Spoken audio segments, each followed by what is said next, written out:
네, 이번 시간에는 고전문법 살펴가도록 하겠습니다.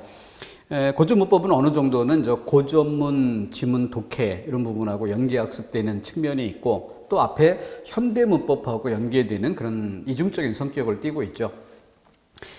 제일 먼저 생각해야 될 것은 출제 비중이 될 것이고요. 그 출제 빈도에 따라서 나는 이 항목에 몇 시간 정도 투자할 수 있는가 이걸 정해놓고 그 시간 범위 내에 어느 만큼 내가 감당할 수 있을지 이걸 정해서 학습 범위를 조절하도록 해야 되겠습니다. 물론 중요도로 이야기한다면은 훈민정음, 용비어천가 이런 그 훈민정음이 창제되던 시기, 그러니까 조선 전기 국어, 거기에 문헌과 관련된 이런 부분들이 제일 핵심이 될 것이고, 여기서 좀 더 확대가 되면 국어사, 그런데 국어사는 두 부분으로 나눌 수 있죠. 국어사 전체의 흐름, 각 시대별 특징을 정리하는 부분과 그 중에서 고대국어, 고대국어에는 향찰 등을 중심으로 해서 고대국어 표기법의 문제가 걸려 있습니다. 이거는 거민정 교과서로 넘어오기 직전 국정교과서 시절 마지막 국정교과서에 실려있던 이런 지문의 근거가 있기 때문에 그에 따라서 출제 비중이 어느 정도는 유지가 되고 있다 이렇게 봐야 될 거고요. 또 통일 신라대의 그런 표기 방법이기는 하지만 결국은 오늘날 우리가 쓰고 있는 우리 표기에 어떤 조상격이 되는 그런 성격이 있기 때문에 기본 상식 정도는 알아야 되겠죠. 세밀한 지식보다는 큰 골격에서 남의 나라 문자를 빌려다가 우리 말을 적을 때 크게 뜻을 활용하는 방법과 소리값, 음을 활용하는 방법, 이 두 가지의 큰 줄기는 전공자가 아니라 한국인의 기본 상식, 교양으로서 알고 있어야 할 측면이죠. 그래서 그 부분이 2순위 정도의 학습 범위에 속할 것이고, 그리고 나서 이제 또 국어 고전 문법에서 좀 구체적인 문법 영역, 이걸로 들어간다면 우문론의 영역, 그러니까 한글의 문자 체계, 그래서 자음과 모음, 그리고 그것이 시대에 따라 조금 변형돼 가는 과정, 이런 정도까지가 최소한의 학습 범위라 할 수 있겠죠.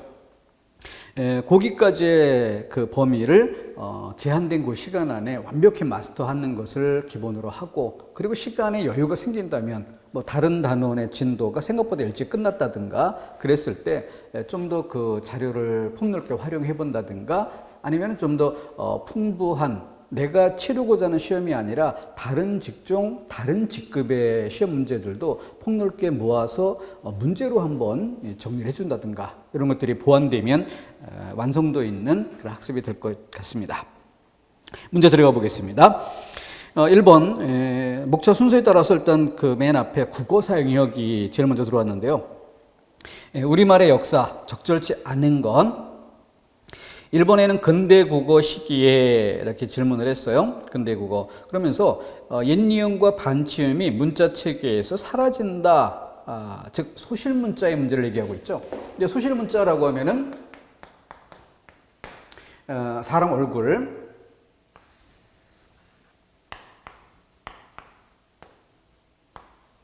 위에서 아래로 사라지는, 없어지는 순서가 되죠. 물론 여기에서 같은 시점에서 쌍히읗이라든가 또는 순경음, 비읍 이런 것들이 같은 시기에 없어지는 것인데, 전공자들이라면 이것들의 소실 순서를 또 더 세밀하게 나눌 필요가 있지만 교양에서는 뭉뚱그려 봐도 좋습니다.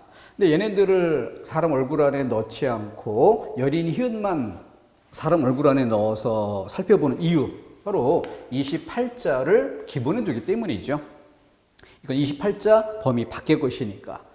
그래서 제일 먼저 없어진 것, 그리고 이제 임진왜란 직전 시기 때 없어지는 것, 그리고 이거는 두 단계가 나뉘게 되죠. 소리값은 조선 후기에 양성, 음성의 성질이 헷갈리다가 소리값이 없어지는 이런 과정을 거치게 되고, 표기는 1933년에 공식적으로, 그러니까 관성적으로 문자를 써오다가 공식적으로 이제 현대국어 시기에 와서 없어지게 되는 이런 글자죠. 자, 그렇기 때문에 대체적으로 맞다. 또 하나 고려할 건 이 근대국어라는 시기 구분의 용어의 문제인데, 여기서 주의할 점이 한 가지가 있죠. 바로 고려시대와 조선 전기, 여기까지를 넓게 보아서 중세국어라고 묶어서 이야기하죠. 고대 국어가 있고 그 이후에 근대 국어가 있습니다. 그러니까 고려시대의 언어와 조선 전기의 언어는 질적으로 다르다라고 볼 수 없다는 거죠. 특히 이것을 뒷받침해주는 가장 중요한 고리가 뭐예요? 바로 언어의 중심지, 수도. 이 수도를 놓고 본다면은 바로 통일신라대의 언어의 중심지가 경주였다면 고려 시대에는 개성을 중심지로 할 수 있고 조선 시대에서는 한양을 언어의 중심지라 할 수 있는데 같은 중부권이라는 거죠. 그렇기 때문에 언어가 본질적으로 달라진다라고 보기 어렵다. 그래서 중세라고 보는 것이고 이때 고려 시대를 중세의 전기, 조선 전기를 중세의 후기. 그러니까 이 중세 후기라는 이 용어가 왕조 개념으로는 뭐예요? 조선 전기입니다. 여기는 후기라는 용어를 써야 되고 그러니까 이 부분이 헷갈릴 수 있다. 그래서 주의점이죠. 그래서 후기 중세 국어라고 질문하면 조선 전기 국어의 특징을 묻는다. 이렇게 이해를 해야 되는데 이 후기라는 말 때문에 자칫 조선 후기 국어의 특징으로 착각하는 이게 굉장히 주의할 부분이에요. 잘 챙기도록 하겠습니다. 자, 다음 2번. 고대 국어 향가에서는 주체 높임법과 객체 높임법은 분명히 확인되며 청제를 높이는 상대 높임법은 잘 확인되지 않는다. 그래서 좀 향가에서의 높임법 정도 좀 세밀하게 들어간 이런 부분인데 기본 학습 범위로 꼭 넣어둘 필요까지는 없다라고 봐도 좋겠습니다. 3번. 중세국어 시기에 매, 가람 이런 것들은 각각 한자어 산강으로 바뀌는 것과 같이 고유어가 눈에 띄게 없어지고 한자어로 대체되는 경향을 볼 수 있다. 그런데 이와 같이 그 한자어로 대체되는 이런 전반적인 내용들이 좀 근대국어 시기에 왕성하게 이루어졌다는 점을 고려한다면 이 중세국어 시기라는 말, 바로 이 시대 이런 부분들이 조금 어울리지 않는다. 이런 점에서 답으로 정할 수가 있겠습니다. 네 번째 것도 읽어볼까요? 중세국어에서는 존칭의 혹격조사 하, 인칭법 및 대상법 선어말어미 오우, 높임법 선어말어미 시 등등이 나타나는 특징을 찾아볼 수 있다. 자, 이런 것들은 이제 우리가 명확히 확인할 수 있는 것으로 조선 전기에 한글로 기록된 최초의 문헌인 용비어천가, 그리고 또 훈민정음이 한문으로 먼저 책이 발간이 됐다가 다시 한글로 번역이 되죠. 훈민정음 언해본. 그래서 이런 것들 등등에서 이와 같은 사실을 확인할 수 있는가, 이런 정도만 짚어보면 되죠. 일단 문헌도 그 범위를 벗어나면 학습의 시간이 많이 소요가 됩니다. 근데 용비어천가하고 훈민정음 언해본 정도는 최소한의 기본 학습 범위에 반드시 있어야 되는 것들이니까 거기에서 이걸 기준으로 먼저 이와 같은 서술 내용들이 이렇게 타당한지 해당된 부분이 있는지 확인하는 것이 우선된 일입니다. 자, 그렇게 연결 지어야 되겠고요. 다음 두 번째 문제, 역시 국어사 문제죠. 1번, 띄어쓰기는 1933년 한글 맞춤법 통일안에서 규범화되었다. 그래서 띄어쓰기에 대한 그 인식, 일단 우리가 그 독립신문 창간사를 보면 띄어쓰기에 대한 인식 이런 것들이 나타나는 게 있죠. 그리고 또 독립신문 창간사 자체에도 어느 정도 띄어쓰기가 반영이 돼 있는데 오늘날과는 좀 다른, 그래서 오늘날은 이제 단어 중심으로 이렇게 띄어쓰기가 정립이 돼 있다면 독립신문에 나타나는 모습은 거의 어구 정도 수준, 뭐 주어부 그리고 서술부 그리고 또 뭐 수식부 이런 정도에서 이제 크게 덩어리가 인식되는. 어쨌든 그 구조를 떼어 쓰는 것은 알아보기 편하게 하고자 한다. 이런 그 인식이 뚜렷하게 드러나 있기도 합니다. 어쨌든 근데 그런 인식이 있는 것과 지금 이 문구에서는 규범화라고 하는 것은 이렇게 33년 한글 맞춤법 통일안 여기에서 최초로 규범화가 됐다 할 수 있는 거죠. 두 번째, 주격조사가는 고대국어에서부터 등장한다. 고대국어에도 높임법이 쓰이고는 있었겠지만 여기서 포인트는 주격조사고요. 주격조사 중에서도 주격조사의 기본이 뭐예요? 2죠. 그래서 이 2에 대한 표기 문제는 뭐 뒤에 또 기출문제, 다른 문제를 통해 만나볼 수도 있는데, 중요한 것은 여기에 가라는 형태가 추가되는 것. 이것은 조선 후기의 문제죠. 자, 그래서 이 부분이 틀린 지점이고, 3번의 아래와 17세기 이후의 문헌에서부터 나타나지 않는다. 앞서 앞에 문제 말씀드릴 때 얘기했던 것처럼 조선 후기에 소리값이 양성인지 음성인지가 흔들리고 또 소리값이 없어지는 이런 과정을 거치게 되죠.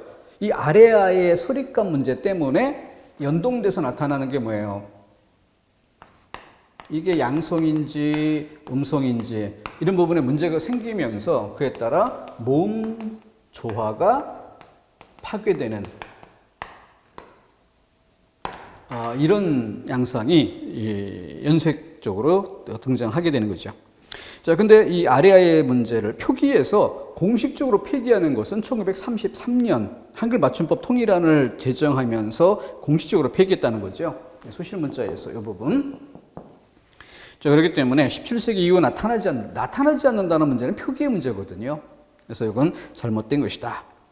네 번째, 순경 비읍. 15세기 중반까지 사용되다가 쌍비읍으로 변했다라고 했는데, 순경 비읍은 이미 우리가 맞춤법에서 여러 번 언급된 바가 있었죠.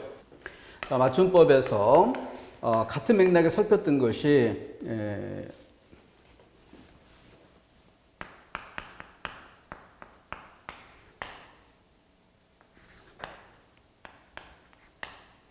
자, 이따의 어가 결합되는 이런 방식, 그리고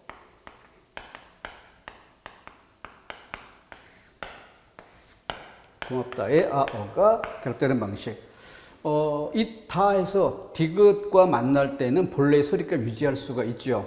고맙다가 다 디귿 앞에 있을 때 본래 소리값. 근데 문제는 어를 만나게 되면 이 시옷이 앞에도 유성음, 뒤에도 유성음 이런 상태에 놓이기 때문에 이것이 이하고 유성음의 성질을 띠는 반치음 요소로 바뀐다는 것이고, 고맙다 비읍 같은 경우는 어떻게 돼요? 순경음, 비읍 이렇게 바뀐다는 거죠. 뒤에 어가 올 때 양쪽에 유성음과 유성음 사이에 샌드위치되어 있기 때문에 유성음의 성질을 띠는 것으로 바뀐다는 것이죠. 그러다가 반치음 없어지고, 그래서 이런 형태로 나타나게 되는데, 여기는 어떻게 돼요? 고마워가 되죠.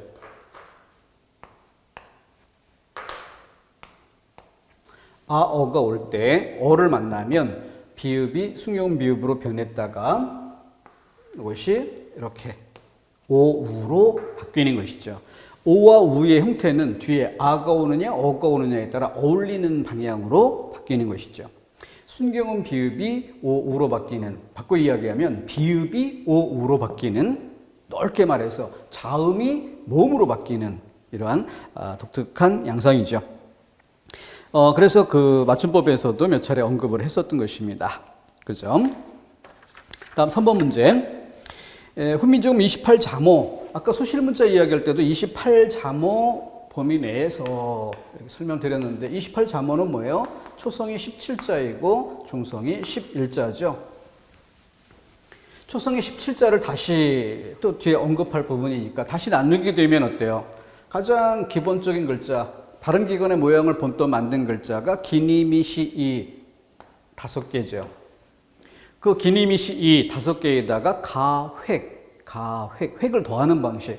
거기 일자 가획이 있고 이자 가획이 있는데, 일자 가획에는 5개 그대로 하나씩 획을 더해가지고 5개가 만들어지고, 이자 가획은 한 번 더 더하는데 맨 앞에 기역, 키읔 여기에는 이자 가획이 없지요. 그래서 4개가 더 만들어지고, 그래서 5개에서 9개가 추가로 늘어나는 것이고, 그 다음 이체자,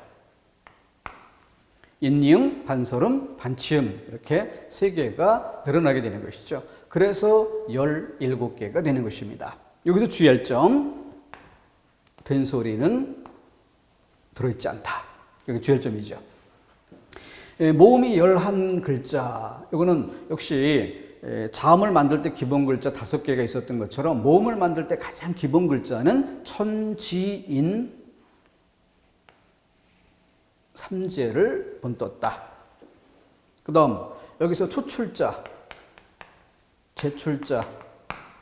초출자, 제출자 어떻게 설명했어요? 요 네모 모양으로 설명했었죠. 여기에 우주가 둘러싸고 있는 지구, 궤죠, 궤. 이것을 우주가 둘러싸고 있는 모양. 이 모서리를 끊어서 오, 아, 우, 어 동시에 순서까지 그렇게 4개가 만들어지고 점 하나씩 더 찍으면 요야, 유, 여 이렇게 되는 거죠. 그래서 11글자가 되는 것이다. 자, 그렇기 때문에 28자에 들어가 있지 않은 것이라고 했을 때 4번의 순기음 비읍. 이 순기음 비읍은 요걸 바탕에 두고 글자를 운용하는 이 운용 과정에서 만들어진 이런 글자가 바로 순음, 입술소리 아래 이행을 이어 쓰는 방식. 우리가 자음 2개를 겹쳐서 쌍자음을 만드는 이런 경우와 마찬가지로 이해를 하시면 되죠. 그렇게 글자를 운용하는 과정에서 등장한 글자일 뿐이죠. 기본 글자가 아니라. 다음 4번. 조금 좀 창의적인 문제가 됐죠. 아솔순치후 이 한글의 기본 글자 만드는 방법하고 이 자음 체계 이거를 고려해서 휴대폰의 문자 입력 방식 이것하고 연결을 지은 그런 출제가 됩니다. 한 2번 정도 이렇게 출제가 됐었죠. 자, 그래서 일단은 아까 이야기했었던 이 부분이 전제가 돼야 될 거예요. 그러니까 아솔순치후 기니 미시 이 아솔순치후 기니 미시 이 잠정적으로 이를 붙여서 읽어주는 게 좋죠. 자음만으로는 소리가 나지 않으니까. 거기다 가획할 때 일자가 획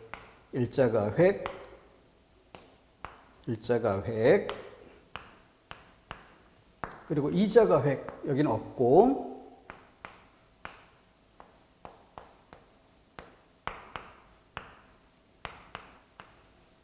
자, 그 다음 이체자. 그래서 인니응하고 반설음 반치음은 이 밑에 칸을 따로 만들어서 설명해도 좋고요. 그렇지 않고 설 여기 설음이 있으니까 그 설음 자리에 반설음을 아설 순치 치음 자리에 반치음을 그렇게 묶어서 이해해줘도 좋습니다.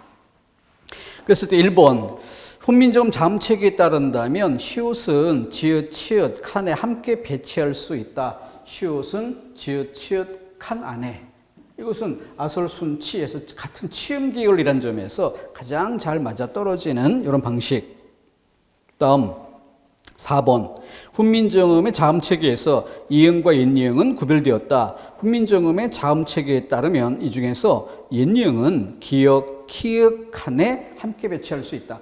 기니미시 이 할 때 이응과 옛이응 이것은 이체자로서 옛이응이죠. 근데 옛이응은 기역과 키읔, 칸에 함께 조금 전에 1번에서 이걸 얘기했던 것처럼 4번이 이걸 이야기하는 거죠.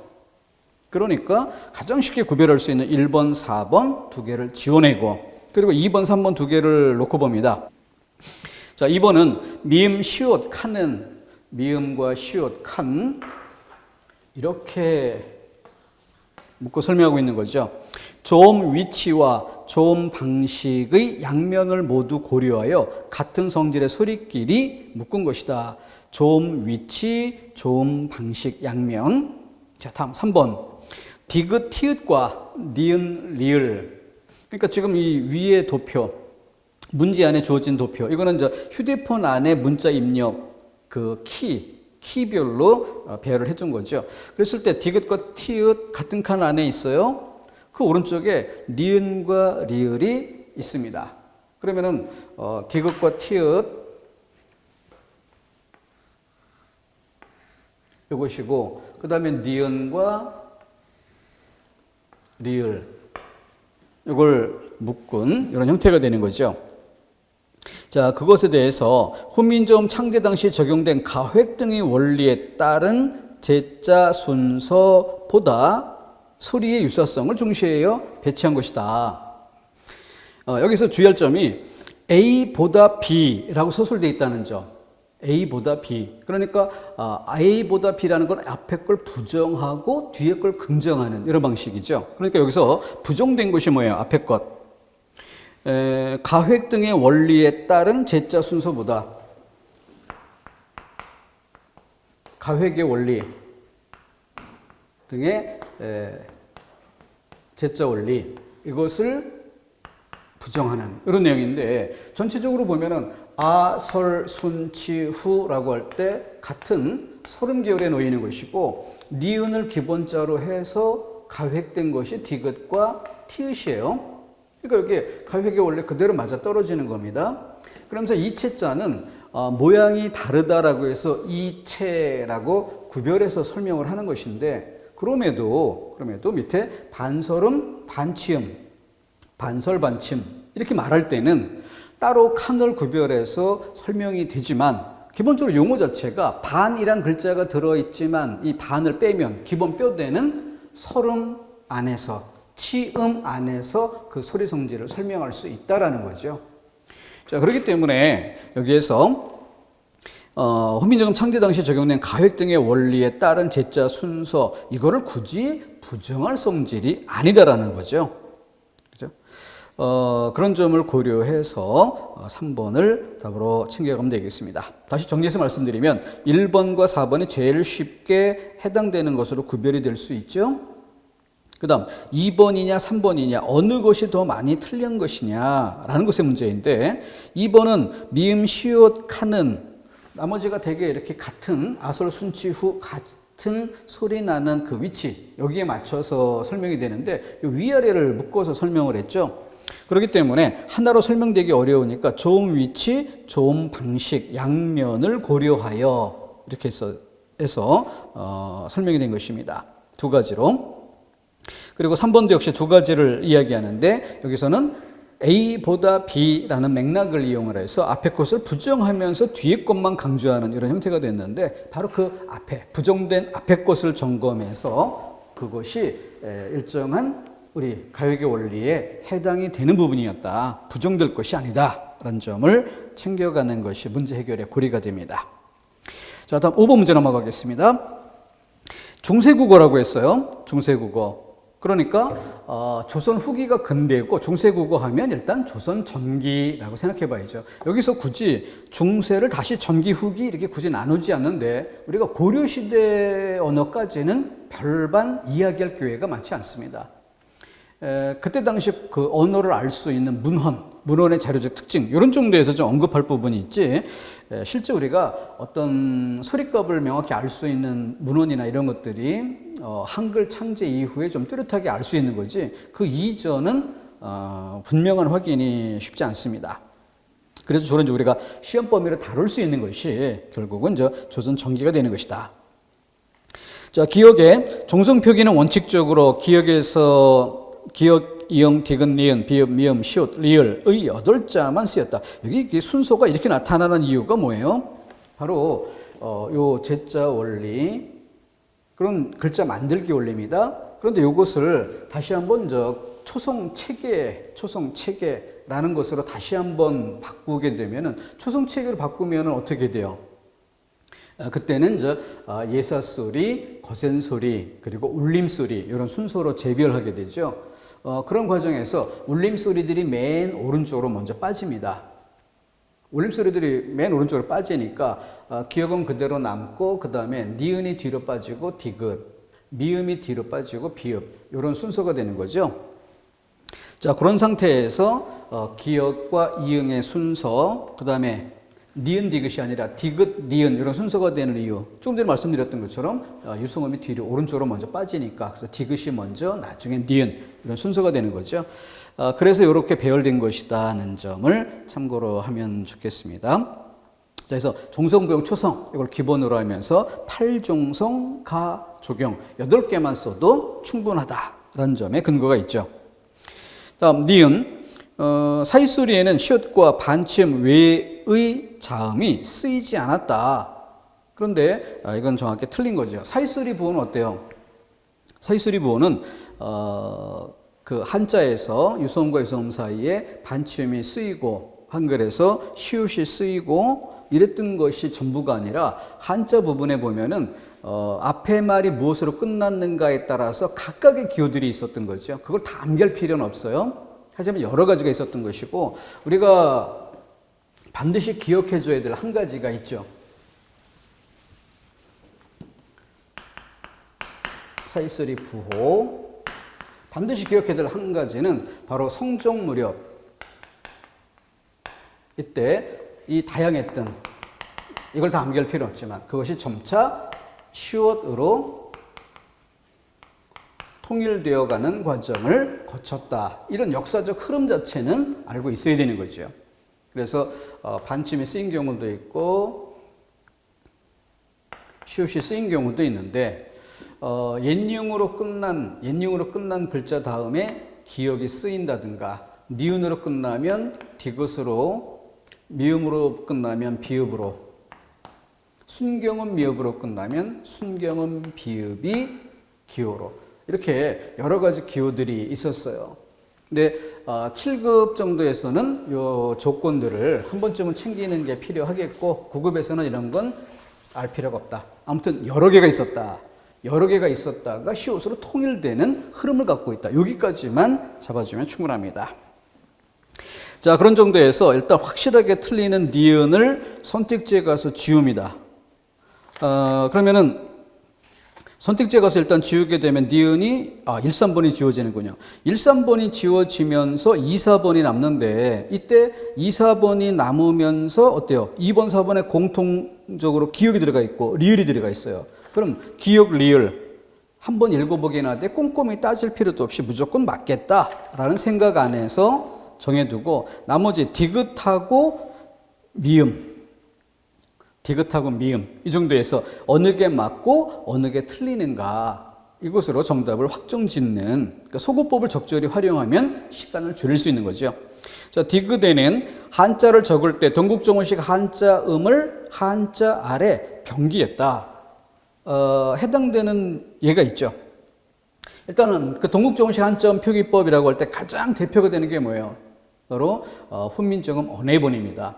그 중에 세종대왕의 어지 부분은 교과서에서 항상 기본으로 싣고 있는 부분인데 예를 들어서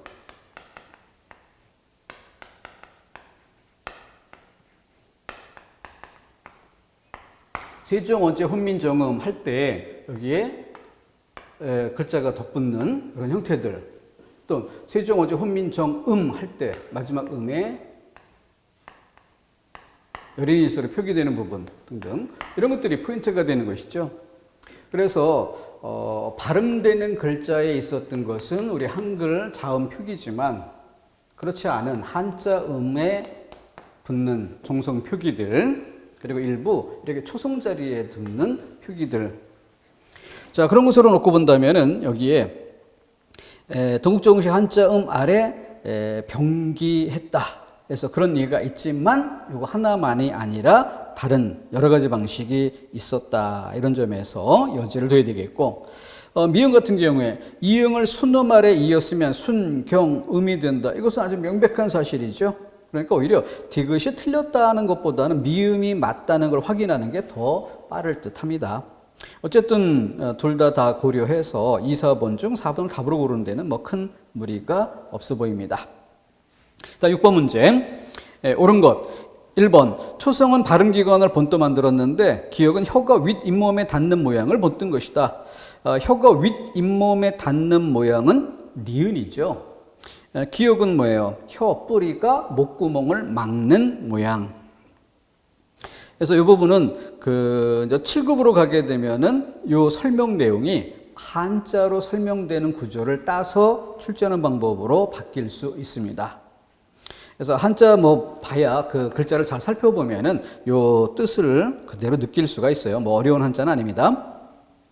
2번에 기역, 니은, 미음, 시옷, 이응, 기니, 미시, 이 입이 익숙하게 암기하는 게 좋죠. 이 5개를 기본 문자에 가획을 원리로 해서 키읔, 디귿, 티읕, 리을, 비읍 등등의 8개 문자를 만들었다. 아까 우리 칠판에 그려볼 때 어땠어요? 가획의 원리가 일자가획, 이자가획인데 일자가획은 5개가 다 나오죠.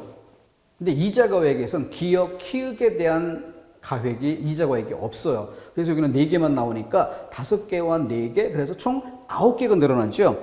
벌써 8개라는 숫자 자체가 맞지 않다는 것을 알 수가 있겠고, 지금 세부적인 글자를 살펴보더라도 리을이 잘못 끼어 있었죠. 이 리을은 이체자에 해당합니다. 가획의 원리로 설명하는 게 아니죠. 그래서 2번에서는 리을을 아는가, 가획에 해당되는 9개를 아는가는 정도에서 구별이 될 수 있겠고, 3번 우리 제일 먼저 적어봤던 자음 17자 그리고 모음 11자 왜 11개가 되는가? 3글자의 가획의 원리로 4글자 4글자 초출자 제출자 그렇게 8개였음을 고려해야죠. 자, 그렇게 해서 3번이 잘못된다는 점도 쉽게 구별이 됩니다. 대체로 무난한 이런 정도였고, 1, 2번 정도가 조금 수험생들의 학습량이 많지 않은 수험생들에게 부담스러운 측면이 될 수 있습니다. 다음 7번. 다음 주 한글 창제 당시 초성 17자에 포함되지 않는, 이거 아까 다 설명드렸던 내용이죠. 그래서 초성 17자라고 하면 이렇게 기니미시, 일자가획, 이자가획, 그리고 옛니응, 반설음, 반치음, 반설음, 반치음까지. 그랬을 때 4번에 뭐가 있어요? 순기음 비읍. 순기음 비읍은 뭐라고 했습니까? 글자 운용 과정에서 만들어지는 글자다. 글자를 운용하는 과정에서. 그래서 4번. 다음 8번. 우리말과 글에 대한 설명한데 1번에 보면 보라매와 수라, 몽고에서 유입된 말이다. 자, 이거 요 지점에서 꼭 챙겨둘 게 있죠. 이런 것들을 어느 만큼 암기해야 할까? 어느 만큼 암기해야 될까? 그래서 여기서 우리가 잣대가 될 수 있는 것이 지금의 그 거민정 교과서는 중요한 게 아닙니다. 뭐 출판사마다 제각각이니까. 그래서 요즘 뭐 그 웹툰 작가라든가 또는 뭐 방송 활동하는 연예인이라든가 이런 사람도 교과서에 실리는 그런 경우들이 있는데 이전보다 훨씬 많아집니다. 그런 것들이 세태를 잘 반영한 그런 측면도 있지만, 그렇지만 그런 현상이 나타나는 가장 중요한 이유는 뭐예요? 출판사마다 제각각 교과서 만드니까 그만큼 교과서가 많아졌고, 많아지다 보니까 실리는 사례가 풍부해졌다. 이런 현실과도 관련되어 있습니다. 그래서 국정교과서 시절에 그 교과서 지문에 실린 여기에서 사례 정리가 필요한 거죠. 이곳으로 양을 줄여서 그렇게 암기를 해야 하는 것입니다. 그렇기 때문에 뭐 보라, 수라 이런 것들이 몽고에서 유입됐다고 하는데 이런 걸 다 암기해야 되나? 이렇게 분량이 아주 많을 것처럼 이렇게 부담스럽게 생각할 필요는 없다는 겁니다. 이런 것들이 소개되는 것 자체가 다 여기에 근거가 있었기 때문에 소개되는 것이다. 그 배경을 알면 어휘가 많지 않다는 거 알 수 있어요. 다음 2번째. 몸조 현상은 현대 국어보다 중세 국어에서 더 뚜렷하게 나타난다. 이거 아주 중요한 부분인데, 대개 우문 변화 현상들이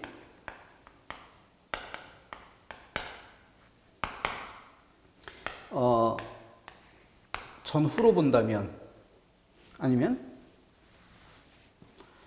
고전 문법의 시기와 현대 문법의 시기라는 시간의 흐름으로 놓고 본다면은 어떻게 됩니까? 여기서 일정한 규칙, 질서가 있었겠죠. 왜냐하면 뭐 자음과 모음 이렇게 나누어지는 것처럼 모음 안에는 또 양성, 음성 이런 소리 성질도 있는데, 그러한 소리 성질에 입각해서 문자를 만들었은 만큼 초창기일수록 어때요? 이런 규칙, 질서에 합당한 룰이 정해진다는 거죠. 그런데 점차 어떤 측면이 반영이 됩니까? 사용 경험에서 오는 편리성, 이런 것들을 고려하게 되는 것이고, 그러다 보니까 이 규칙이나 질서 정연에 있었던 이 틀에서 어떻게 돼요? 변화가 생기는 거죠. 달라짐이 생기는 거죠. 이것이 큰 방향인 것입니다. 그렇기 때문에 이 모음 조화라고 하는 건 이 규칙과 질서에 따르는 형태가 모음 조화인 것이고, 그 모음 조화가 파괴되는, 이 파괴를 인정하는 이런 방향으로 나아갈 수밖에 없게 되는 것이죠. 그런 큰 흐름을 생각토록 해야겠습니다. 자, 3번. 아까 언급됐던 항목이죠. 15세기부터 주격조사 형태 가가 나타나서, 이건 조선 후기의 문제. 이를 기본에 두고 가는 나중에 생겨난 것이죠. 다음 9번. 중세국어에 대한 설명으로 가장 옳지 않은 것. 반치음은 순경 비읍보다는 오래 쓰였지만 16세기 후반에 가서는 거의 사라졌다. 아까 사람 얼굴 그려봤습니다. 그래서 반치음, 제일 먼저 이제 순경음 비읍은 그 얼굴 안에 들어오지 않았던 것이며, 얼굴 안에 들어온 것은 여린히읗과 같은 시기로 본다는 거죠. 여린히읗, 순경음 비읍 이런 것들이 먼저 없어졌고, 그 다음에 반치음이 없어지고, 그보다 조금 다음에 옌니응이 없어지는데, 어쨌든 이 반치음이나 옌니응 조선 후기로 넘어가면서는 거의 보이지 않는다. 임진왜를 거치는 과정에서 그 이전에 없어졌다.